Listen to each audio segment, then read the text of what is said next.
प्यारे बच्चों, आज हम देखेंगे प्रोबेबिलिटी 1 मिनट में। सबसे पहली चीज़ प्रोबेबिलिटी में होती है एक्सपेरिमेंट। एक्सपेरिमेंट हम किसे कहते हैं? एक्सपेरिमेंट एक ऐसा प्रोसीजर होता है जिसमें हम आउटकम्स गेन करते हैं।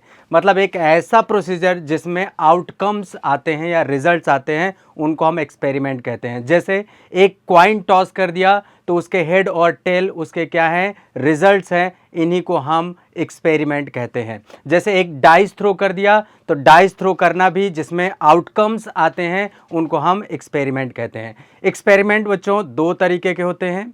एक होता है जिसमें प्री डिटर्मिनेंट होता है, जिसमें जो आउटकम होते हैं वो पहले से पता होते हैं कि क्या आएंगे, और एक ऐसा होता है जिसे हम बोलते हैं रैंडम एक्सपेरिमेंट, जिसमें हमें आउटकम के बारे में पता नहीं होता कि वो क्या आएगा। जैसे कॉइन टॉस किया तो हमें नहीं पता कि हेड आएगा या टेल आएगा, पर एक एक स्टूडेंट अगर केमिस्ट्री लैब में कोई एक्सपेरिमेंट कर रहा है तो उसके क्या रिजल्ट आएंगे उसको पता होता है, तो वो एक रैंडम एक्सपेरिमेंट नहीं होगा। अब बात करते हैं इवेंट किसे कहते हैं। देखिए, एक ऐसा प्रोसीजर जिसमें आउटकम्स आते हैं उसको एक्सपेरिमेंट कहते हैं, और उस एक्सपेरिमेंट में जो आउटकम आते हैं उनको हम इवेंट कहते हैं।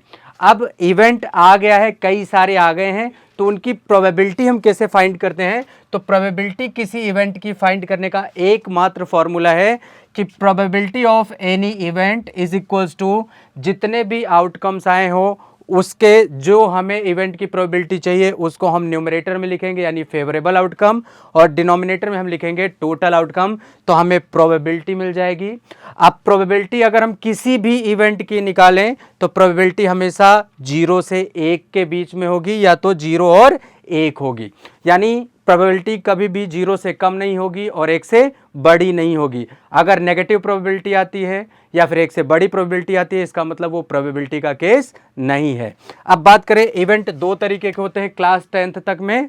एक होता है सर्टेन इवेंट और दूसरा होता है इम्पॉसिबल इवेंट। एक ऐसा इवेंट जिसकी प्रोबेबिलिटी 1 हो, ऐसे इवेंट को हम श्योर या सर्टेन इवेंट कहते हैं, और एक ऐसी इवेंट जिसकी प्रोबेबिलिटी 0 हो उसे हम इम्पॉसिबल इवेंट कहते हैं। आई होप आपको क्लास 10th तक की आपको प्रोबेबिलिटी समझ में आ गई होगी। अब आप इसके बेस पर क्वेश्चन कर सकते हैं।